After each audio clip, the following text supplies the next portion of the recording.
ഇത് നമ്മൾ ഒരു കാര്യം നമ്മൾ മനസ്സിലാക്കേണ്ടത്, ഇത് ഒരിക്കലും ഒരു സെൻട്രലൈസ് രീതി മാത്രം പോകുന്ന ഒരു സംഭവമല്ല. ഇത് ഭയങ്കര ഓർഗാനിക്കലി ഒരു മൂവ്മെന്റ് ആയതാണ്. ഇത് ശരിക്കും ഒരു മൂവ്മെന്റ് അല്ലായിരുന്നു. അപ്പൊ നമ്മുടെ അടുത്ത് ഫൗണ്ടർ തന്നെ പറഞ്ഞിട്ടുള്ളത്, നമ്മുടെ പ്രസിഡന്റ് തന്നെ പറഞ്ഞിട്ടുള്ളതെന്ന് വെച്ചാൽ, ഞാൻ തരുന്ന ഇൻസ്ട്രക്ഷൻസ് നിങ്ങൾ ഫോളോ ചെയ്യുക.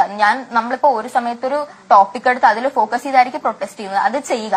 ബട്ട് അതിന്റെ കൂട്ടത്തിൽ നമ്മുടെ ആ ഒരു എത്തിക്കൽ ഫ്രെയിം വർക്കിൽ, നമ്മുടെ പാർട്ടിയുടെ ആ ഒരു ഇതിൽ നിന്നുകൊണ്ട് നിങ്ങൾക്ക് വേറെ എന്ത് പ്രവർത്തനങ്ങൾ ചെയ്യണമെങ്കിലും നിങ്ങൾക്ക് നമ്മുടെ പാർട്ടിയുടെ ബ്രാൻഡ് യൂസ് ചെയ്ത് ചെയ്യാം എന്നുള്ളതാണ് പറഞ്ഞിരിക്കുന്നത്. സോ നമ്മുടെ ഇപ്പൊ കേരളത്തിലെ കമ്മ്യൂണിറ്റി ആണെങ്കിലും നമ്മൾ പല കാര്യങ്ങളും പ്ലാൻ ചെയ്യുന്നുണ്ട്, പല കാര്യങ്ങളും നമ്മുടെ ഗ്രൂപ്പിലൊക്കെ ആണെങ്കിലും ഡിസ്കസ് ചെയ്ത് ഇതാവുന്നുണ്ട്. ആൻഡ് ഓൾസോ ഇപ്പോ രാഘവ് ചദ്ദ ഒക്കെ ഡിഫെക്ട് ചെയ്തതിലേക്ക് ആ ഒരു ഇഷ്യൂ വന്നപ്പോ തന്നെ നമുക്ക് ഒരുപാട് പേർക്ക് പൊളിറ്റീഷ്യൻസിലുള്ള ഫെയ്ത്ത് നഷ്ടപ്പെട്ടു. നമുക്ക് പല ഇൻസ്റ്റിറ്റ്യൂഷൻസിലും നമ്മുടെ രാജ്യത്തെ ഫെയ്ത്ത് നഷ്ടപ്പെട്ടു. അതുകൊണ്ട് സ്കെപ്റ്റിക്കൽ ആയിട്ടുള്ള ആൾക്കാർ നമ്മുടെ കോക്രോച്ച് ജനതാ പാർട്ടിയിലും ഉണ്ട്, ഈ മൂവ്മെന്റ് എന്തുമാത്രം വരെ പോകുന്നുള്ളത്. സോ നമ്മൾ ശരിക്കും കോക്രോച്ച് ജനതാ പാർട്ടി ഭയങ്കര ഒരു ഇതാവും അങ്ങനെയല്ല നമ്മൾ പറയുന്നത്. ഇപ്പൊ ഈ മൂവ്മെന്റ് ഉണ്ട്, ആൻഡ് ഇപ്പൊ നമുക്ക് ഈ മൊമെന്റം യൂസ് ചെയ്തിട്ട് ഒരു കമ്മ്യൂണിറ്റി ഫോം ചെയ്യാം.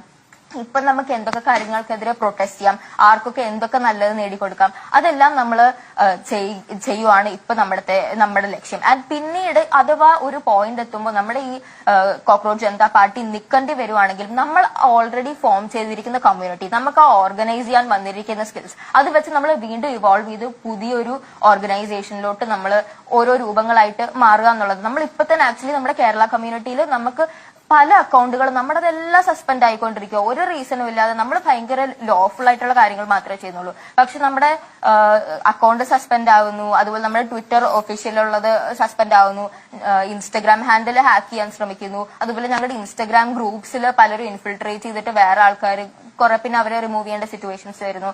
അപ്പോൾ ഇങ്ങനെയൊക്കെ ഉള്ളപ്പോ ഞങ്ങൾക്ക് തന്നെ മനസ്സിലാവുന്നുണ്ട്, ഈ കോക്രോച്ച് ജനതാ പാർട്ടി എന്നുള്ള ആ ഒരു പേര് തന്നെ ഞങ്ങൾക്ക് ഇപ്പൊ റിസ്ക് ആണ് ഈ ഇൻസ്റ്റഗ്രാം പോലുള്ള പ്ലാറ്റ്ഫോംസിൽ. അതുകൊണ്ട് ഞങ്ങൾ ഇപ്പൊ ഡിസ്കോഡ് സെർവറും അങ്ങനെയുള്ള കാര്യങ്ങളാണ് യൂസ് ചെയ്യുന്നത്.